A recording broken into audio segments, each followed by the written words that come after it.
Bismillahirrahmanirrahim. Nahmaduhu wa nusalli ala rasulihil kareem.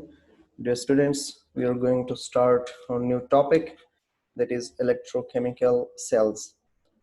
The definition of an electrochemical cell is a device that converts chemical energy into electrical energy or vice versa.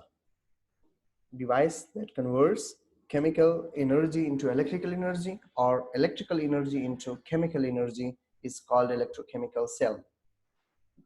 There are basically two types of electrochemical cell: electrolytic cells and galvanic cell. पहले electrolytic cell को define करते हैं. Electrochemical cell that uses electrical energy. Electrochemical cell that uses electrical energy to drive a chemical reaction is called an electrolytic cell.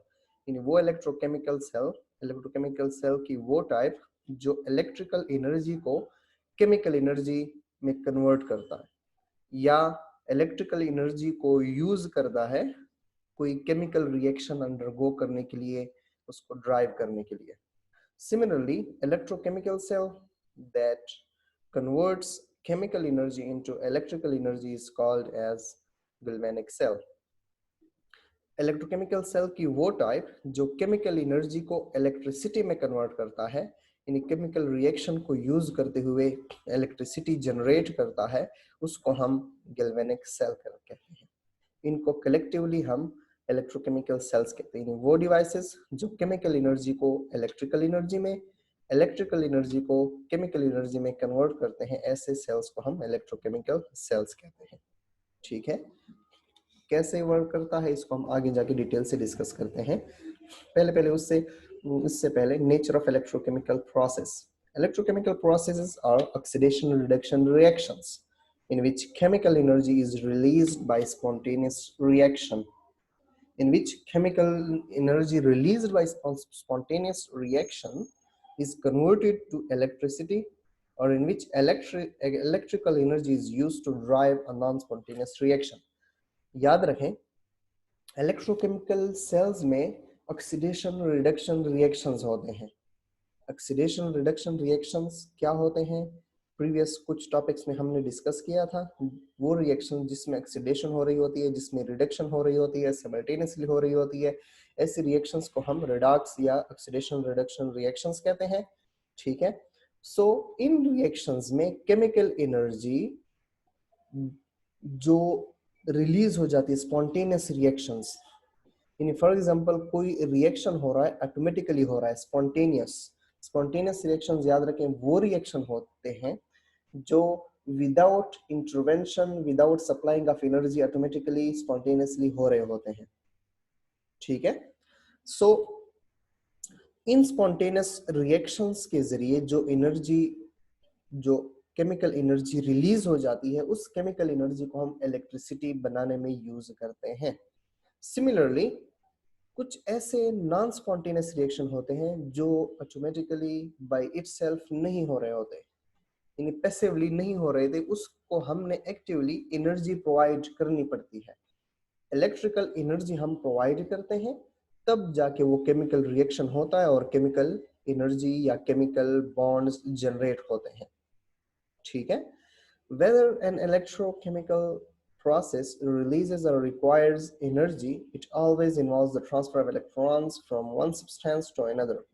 यानी oxidation reduction basically था ही यही कि जिसमें एक सब्सटेंस से इलेक्ट्रॉन रिलीज होते हैं, दूसरे सब्सटेंस में इलेक्ट्रॉन गेन होते हैं. ठीक है, यानी चाहे वो एनर्जी रिलीज हो रही हो या हम उसको एनर्जी, इलेक्ट्रिकल एनर्जी प्रोवाइड कर रहे हो in case of non spontaneous reaction, जब हम उसको एनर्जी प्रोवाइड कर रहे हो रिएक्शन करवाने के लिए, तो उनमें बेसिकली ट्रांसफर ऑफ इलेक्ट्रॉन होता है from one substance to another.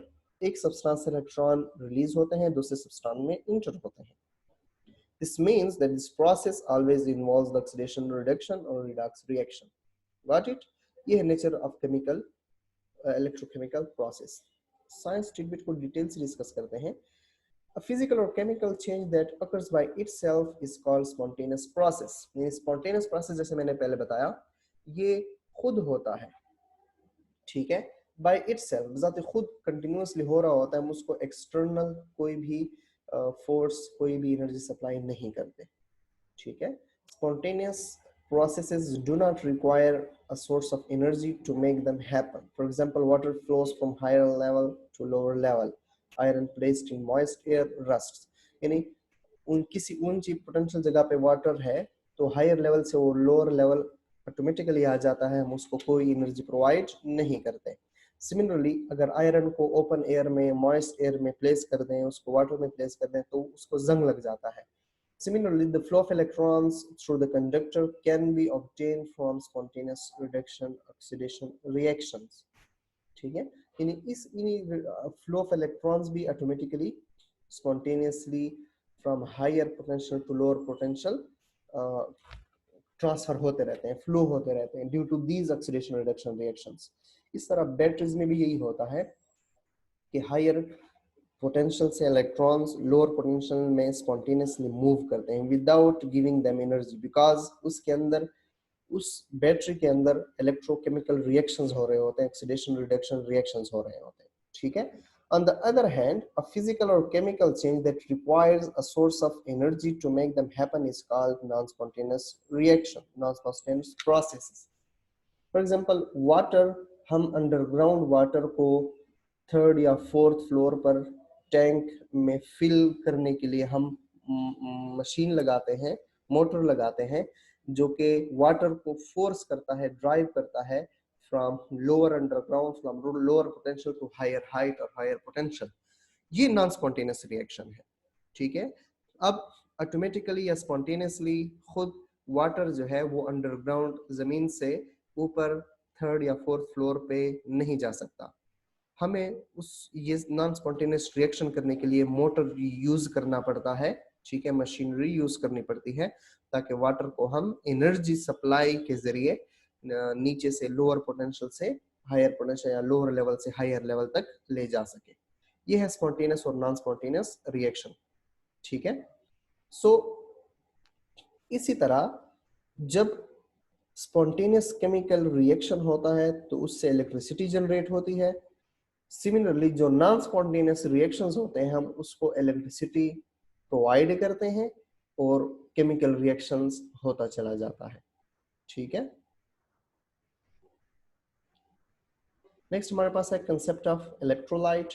When an ionic compound is dissolved in water, it splits up into its positive and negative ions. These ions are capable of conducting electricity. Such compounds are referred as electrolyte. यानी जब हम किसी ionic compound, for example NaCl है, magnesium chloride है, जब किसी ionic compound को water में डिसॉल्व करते हैं तो वो पॉजिटिव और नेगेटिव आयंस में टूट जाता है, स्प्लिट अप हो जाता है। These ions are responsible for conduction of electricity in that solution of ionic compound, ठीक है। यानी यही जो सोडियम Na पॉजिटिव और Cl नेगेटिव आयन बना, जब भी हम इलेक्ट्रिसिटी पास करेंगे तो इन्हीं आयंस की वजह से इलेक्ट्रिसिटी पास होगी। सो वो सब्सटेंस जिसको अगर वाटर में डिसॉल्व करें या वो मोल्टन स्टेट में हो, अगर उसमें बिजली पास हो सके, इलेक्ट्रिसिटी वो कंडक्ट कर सके, so that substance will be called as electrolyte. Substance that conducts electricity when it is dissolved in water or in molten state is called electrolyte. Similarly, whereas a substance that cannot conduct electricity when dissolved in water or in molten state, then it is called as non-electrolyte.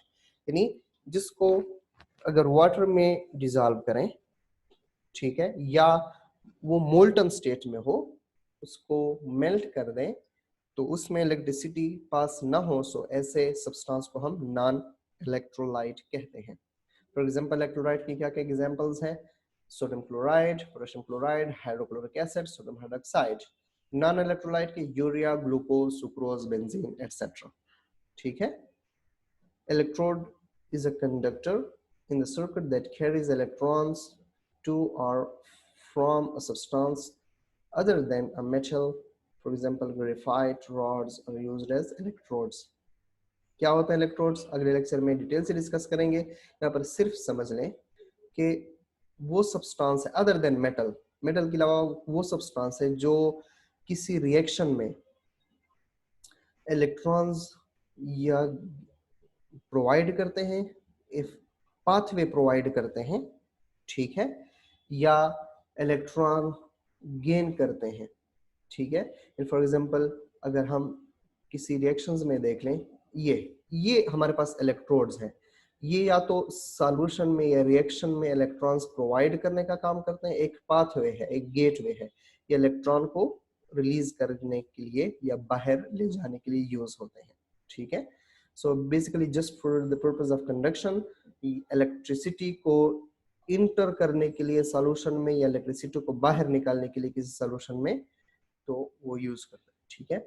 So that carries electrons to और from a substance, किसी substance को, किसी chemical reaction को, किसी system को electrons देने के लिए और उससे इलेक्ट्रॉन्स वापस लेने के लिए जो सब्सटेंस यूज होते हैं उसको हम इलेक्ट्रोड कहते हैं, ठीक है।